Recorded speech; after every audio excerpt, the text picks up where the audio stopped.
Un parlement de province, le parlement de Toulouse. Les parlements sont une des institutions majeures de la France d'Ancien Régime. Lorsqu'on étudie la vie politique de la France à cette époque, on rencontre en permanence le Parlement de Paris. Mais il ne faut pas oublier qu'il y avait aussi des parlements en province. Il y en avait une quinzaine au XVIIIe siècle. Et nous prendrons comme exemple de ces parlements de province le Parlement de Toulouse, qui était un des plus, ou même on peut dire le plus important des parlements de province, d'abord par son ancienneté, puisqu'il a été créé dès la fin du Moyen Âge, et aussi par l'étendue de son ressort, le ressort étant le territoire sur lequel s'exerce la juridiction d'un parlement. Le ressort du Parlement de Toulouse recouvrait une bonne partie du midi de la France, entre la Garonne et le Rhône. Qu'est-ce qu'un parlement? C'est d'abord une institution judiciaire, un tribunal. Le parlement juge en appel les procès déjà jugés par les juridictions inférieures. C'est donc ce que nous appellerions aujourd'hui une cour d'appel. Mais le Parlement juge aussi, en première instance, les causes des privilégiés, et en particulier des nobles, puisqu'il n'y a pas d'égalité devant la justice à l'époque moderne, comme ce sera le cas plus tard, après la Révolution française. Donc, un Parlement, c'est d'abord un tribunal composé de magistrats, qui portent le titre de président ou de conseiller, et qui sont répartis en chambres spécialisées, par exemple pour les appels des procès civils, pour les appels des procès criminels ou encore pour les jugements en première instance.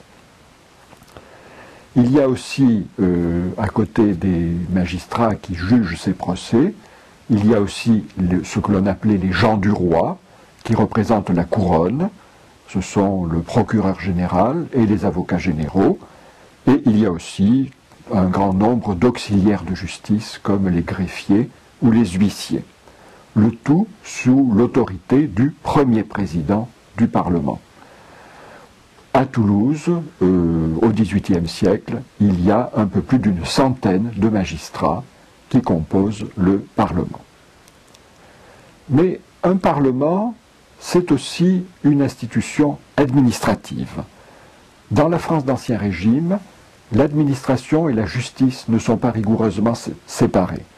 Les administrateurs sont aussi des juges pour les matières de leur domaine, de leur spécialité, et les juges sont également des administrateurs, et c'est en particulier le cas des magistrats des parlements qui peuvent réglementer la vie locale dans l'étendue de leur ressort. Ils réglementent par exemple la vie municipale. Ils ont un droit de regard, une sorte de tutelle sur les municipalités des villes de leur ressort. Et à Toulouse, d'abord sur la ville de Toulouse elle-même. Ils réglementent aussi la vie économique, je crois que je l'ai dit.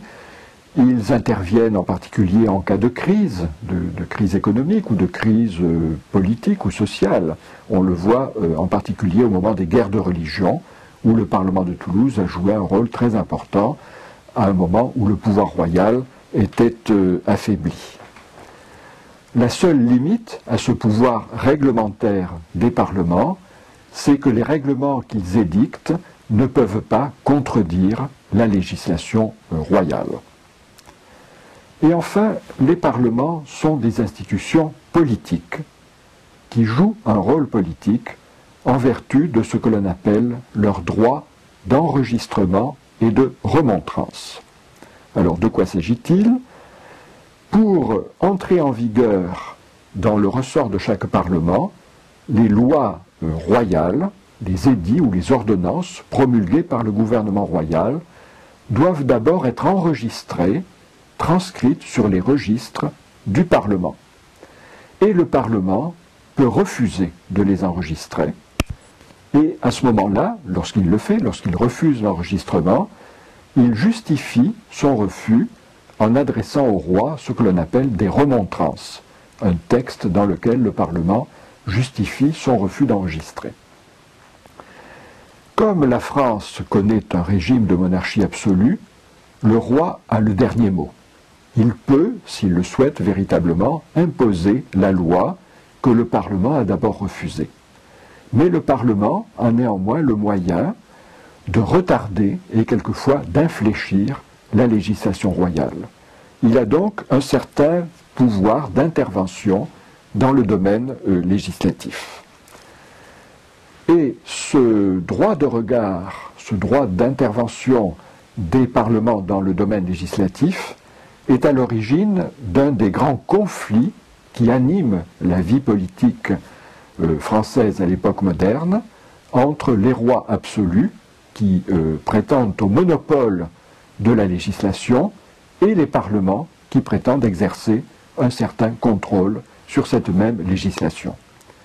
Ce conflit est généralement latent, mais quelquefois il éclate en crise plus ou moins ouverte. Et si le Parlement de Toulouse est resté à l'écart de la Fronde, qui a été déclenchée en 1648 par le Parlement de Paris, par contre, au XVIIIe siècle, il y a eu à plusieurs reprises des affrontements ouverts entre le Parlement de Toulouse et les gouvernements ou les ministres des rois Louis XV et Louis XVI dans les années 1760, 1770, 1780. Il y a eu à plusieurs reprises des épisodes d'affrontements où le Parlement de Toulouse a refusé d'appliquer certaines lois, en particulier en matière d'impôts, et où il a été contraint de le faire par la force, c'est-à-dire que l'on a dépêché des soldats, des troupes royales pour contraindre les magistrats à enregistrer les lois contestées, et beaucoup de ces magistrats ont été arrêtés ou exilés par le gouvernement central. On voit donc que comme le Parlement de Paris et comme les autres parlements de province, le Parlement de Toulouse a joué dans la deuxième moitié du XVIIIe siècle un rôle important dans l'affaiblissement de l'absolutisme et de la monarchie absolue. Ce qui ne l'a pas empêché d'être supprimé, comme tous les autres parlements, au début de la Révolution française, et de voir une cinquantaine de ses membres, presque la moitié de ses membres, guillotinés pendant la Terreur. Pour être complet, il faut évoquer encore l'aspect social, l'aspect sociologique, la dimension sociologique du Parlement de Toulouse. Le Parlement, ce sont des magistrats, ce sont des familles de magistrats qui sont propriétaires de charges héréditaires, d'offices héréditaires, et qui dominent très largement la population de la ville de Toulouse. Et on retrouve la même situation dans d'autres villes de parlement, comme Dijon par exemple, ou Aix-en-Provence.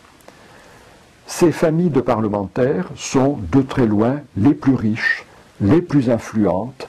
Elles dominent donc la vie locale, la vie sociale, la vie économique, la vie politique locale et aussi la vie culturelle. Les magistrats des parlements sont souvent des gens très cultivés. Ils animent la vie culturelle. On les trouve par exemple au XVIIIe siècle dans les académies de province, comme l'Académie des Jeux Floraux à Toulouse. Et certains d'entre eux sont de grands intellectuels.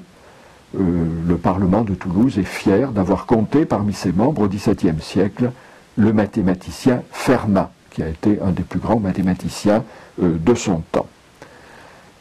Ces familles de parlementaires possèdent des hôtels particuliers, des châteaux à la campagne, et elles ont donc marqué le paysage urbain ou le paysage rural encore aujourd'hui dans les villes ou autour des villes de parlement comme Rennes, Bordeaux, Aix-en-Provence, Dijon et Toulouse.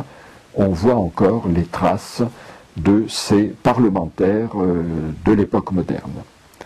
Et on voit donc que le rôle des magistrats des parlements dans la vie sociale et culturelle de la France d'Ancien Régime dépasse de beaucoup leur simple rôle de juge ou de magistrat.